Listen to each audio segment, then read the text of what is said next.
বন্ধুরা, সকালের সময় ছিল।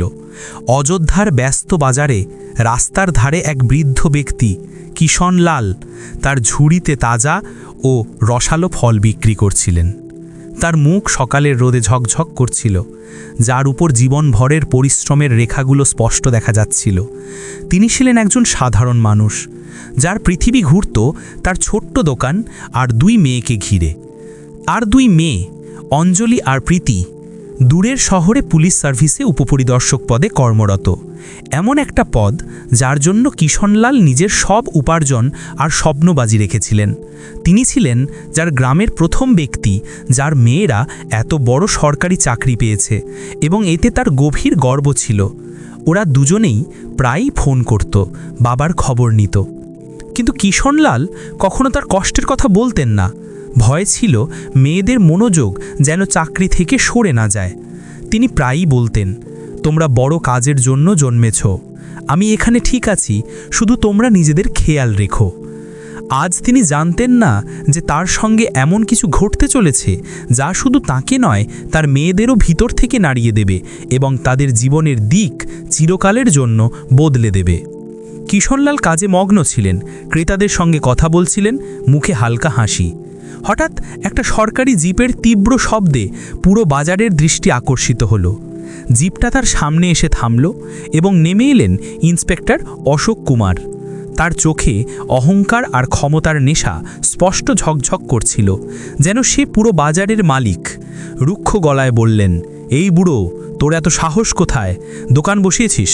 তোর জন্য পুরো ট্রাফিক আটকে আছে, তাড়াতাড়ি সর এখান থেকে। কিষণলাল বিনীতভাবে বললেন, সাহেব, আমি তো একটুক্ষণের জন্যই, এখনই সরে যাচ্ছি। কিন্তু ইন্সপেক্টরের অহংকার আরও বেড়ে গেল। তিনি জোরে লাথি মারলেন কিষণলালের ঝুড়িতে। সব ফল রাস্তায় ছড়িয়ে পড়ল, আর লোকে তামাশা দেখতে শুরু করল, যেন কোনো সিনেমা চলছে। ইন্সপেক্টর আরও রেগে গিয়ে বললেন, কি, এটা তোর বাপের রাস্তা? তুই মনে করিস যেখানে খুশি বসবি আর কেউ কিছু বলবে না? কিষণলালের বুক দুঃখে ভরে গেল। নিজের অপমানের চেয়ে বেশি লাগল মেয়েদের স্বপ্নের অপমান। তিনি ব্যথিত চোখে চারদিকে তাকালেন, কেউ এগিয়ে এলো না, সবাই চুপচাপ দাঁড়িয়ে। কিষণলাল চোখের জল মুছে ছড়ানো ফল তুলতে শুরু করলেন। বুড়ো শরীরে ব্যথা, কিন্তু অপমানের ব্যথা তার চেয়ে অনেক বেশি। কিন্তু সেই ভিড়ে ছিলেন রাজন নামে এক তরুণ সাংবাদিক। গরিব পরিবারের ছেলে, সোশ্যাল মিডিয়ায় তার লাখ লাখ ফলোয়ার। রাজন এই অন্যায় দেখে তার ভিতরের মানুষ ও সাংবাদিক দুটোই জেগে উঠল। সে মোবাইল বের করে পুরো ঘটনা রেকর্ড করল, প্রতিটি কথা, প্রতিটি লাথি, প্রতিটি অপমান। ইন্সপেক্টর তাকে দেখে ধমকালেন, এই, ভিডিও করছিস কেন? আপলোড করলে তোকে এমন শিক্ষা দেব যে জীবনে মনে রাখবি। কিন্তু রাজন ভয় পেলেও ভিডিওটা সেভ করে রাখল। কিষণলাল ভারী মনে বাড়ি ফিরলেন। ভয় ছিল মেয়েরা যেন কিছু জানতে না পায়, কারণ তিনি জানতেন তার মেয়েরা খুব সংবেদনশীল এবং ন্যায়ের প্রতি নিবেদিত। রাজন বাড়ি গিয়ে ভিডিওটা সোশ্যাল মিডিয়ায় আপলোড করে দিল। ক্যাপশনে লিখল, আজ অযোধ্যার বাজারে একজন বৃদ্ধ সৎ মানুষের সঙ্গে অন্যায় হলো। এই সৎ বুড়ো কারণ কোনো ক্ষতি করেনি, তবু ইন্সপেক্টর তার ফল ফেলে দিয়ে প্রকাশ্যে অপমান করল। এরকম পুলিশ কি আমাদের রক্ষা করবে? ভিডিওটা কয়েক মিনিটের মধ্যে দাবানলের মতো ছড়িয়ে পড়ল। লাখ লাখ শেয়ার, পুলিশের নিন্দা। ভিডিওটা পৌঁছে গেল কিষণলালের ছোট মেয়ে প্রীতির কাছে। দেখে তার রক্ত ফুটতে লাগলো, চোখে জল। সে তৎক্ষণাৎ বড় বোন অঞ্জলিকে ভিডিও পাঠালো। অঞ্জলি তখন থানায় একটা কেসের তদন্ত করছিল। ভিডিও দেখে তার হাত কাঁপতে লাগলো। এ তো তার নিজের বাবা। সে রাগে বলল, আমরা এত কষ্ট করেছি, এত লড়াই করেছি শুধু বাবাকে সুখী রাখার জন্য, কিন্তু মনে হচ্ছে এই দুর্নীতিগ্রস্ত ব্যবস্থার সামনে আমরা কিছুই করতে পারি না। সে প্রীতিকে ফোন করলো, গলায় দুঃখ আর রাগ দুটোই। তুই ওখানেই থাক, আমি এক্ষুনি আসছি আর ওই ইন্সপেক্টরকে শিক্ষা দেব। প্রীতি বলল, না দিদি, আমিও যাব, এই অন্যায় আমি সহ্য করতে পারছি না। অঞ্জলি বোঝালো যে প্রীতি ওখানেই থাকুক, যাতে বাবাকে কাছে রাখতে পারে। অনেক তর্কের পর প্রীতি রাজি হলো। অঞ্জলি ইউনিফর্ম খুলে সাধারণ সালোয়ার কামিজ পরে গ্রামের দিকে রওনা দিল। পথে তার মাথা কাজ করছিল। সে তো সিস্টেমেরই একটা অংশ, জানে এদের সঙ্গে কিভাবে মোকাবিলা করতে হয়। গ্রামে পৌঁছে দরজায় টোকা দিল। ভিতরে কিষণলাল সবজি কাটছিলেন। মেয়ের গলা শুনে আবেগপ্রবণ হয়ে পড়লেন এবং ভয় লাগলো যদি অঞ্জলি সব জেনে ফেলে। দরজা খুলতেই বাবা মেয়ে একে অপরকে জড়িয়ে ধরলেন। অঞ্জলি বাবাকে শক্ত করে জড়িয়ে কেঁদে ফেলল, তার বুক ফেটে যাচ্ছিল। কিষানলাল সান্ত্বনা দিলেন। অঞ্জলি জিজ্ঞেস করল, বাবা আপনি আমাকে এসব কেন বললেন না? এটা তো খুব বড় অন্যায়। কিষানলাল ভয়ে ভয়ে বললেন, বাড়ি যা বেটি, ও পুলিশওয়ালা, ওর সঙ্গে ঝামেলা করা ঠিক না। কিন্তু অঞ্জলি ধীর গলায় বলল, না বাবা, আমি জানি কি করতে হবে, ও শাস্তি পাবে, আমি এই অন্যায় সহ্য করব না। বলে অঞ্জলি ইউনিফর্ম পরে একজন মহিলা উপপরিদর্শক হয়ে থানায় পৌঁছলো। সেখানে ইন্সপেক্টর অশোক কুমার ছিলেন না, ছিলেন দুজন কনস্টেবল আর এএসআই রাজবীর। অঞ্জলি সোজা বলল, আমি ইন্সপেক্টর অশোক কুমারের বিরুদ্ধে রিপোর্ট লিখতে এসেছি। উনি আমার বাবার সঙ্গে দুর্ব্যবহার করেছেন এবং অপমান করেছেন। আপনারা কঠোর ব্যবস্থা নেন। রাজবীর অহংকারের সঙ্গে বলল, কি ইন্সপেক্টরের বিরুদ্ধে রিপোর্ট? তুমি কে হও? ওই বুড়ো তোমার বাবা? ইন্সপেক্টর যদি একটু ডাঁটও দিয়ে থাকেন তাতে কি হয়েছে?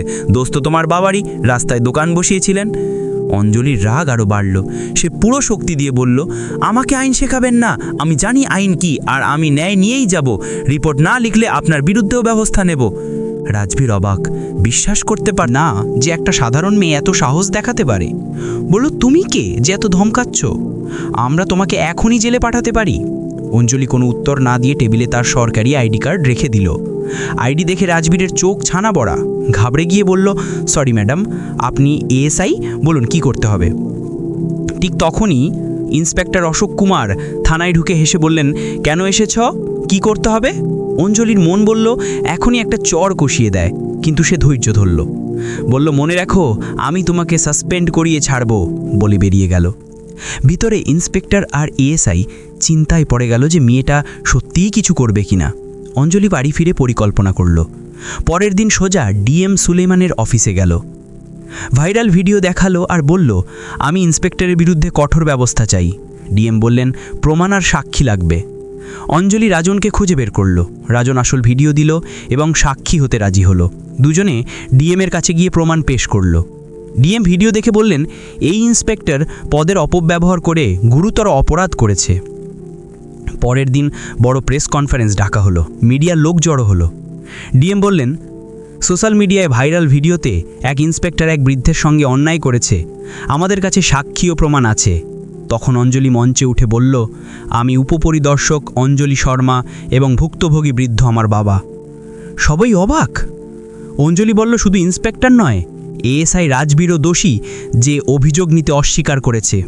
ডিএম তৎক্ষণাৎ দুজনকেই সাসপেন্ড করার নির্দেশ দিলেন। গ্রামে খবর ছড়িয়ে পড়ল, কিষানলালের মেয়ে ন্যায় এনে দিয়েছে। সন্ধ্যায় টিভিতে খবর, ইন্সপেক্টর ও এএসআই সাসপেন্ডেড। উপপরিদর্শক কন্যা বাবাকে ন্যায় দিলেন। বিভাগীয় তদন্তে দুজনেই দোষী প্রমাণিত হলো। ইন্সপেক্টরের বিরুদ্ধে পদের অপব্যবহার ও জনসাধারণের সঙ্গে অশোভন আচরণের অভিযোগ প্রমাণিত হলো। এএসআই এর বিরুদ্ধে কর্তব্যে অবহেলা। দুজনকেই বরখাস্ত করা হলো এবং ফৌজদারি মামলা দায়ের হলো। কিষানলাল যখন খবর পেলেন, হাসতে হাসতে কেঁদে মেয়েকে জড়িয়ে ধরে বললেন, তুই শুধু আমার নয়, পুরো গ্রামের মাথা উঁচু করে দিলি। তো বন্ধুরা, ভিডিওটা কেমন লাগলো? ভালো লেগে থাকলে একটা লাইক দাও আর আমাদের তাকরিম ভয়েস চ্যানেলটিকে সাবস্ক্রাইব করুন।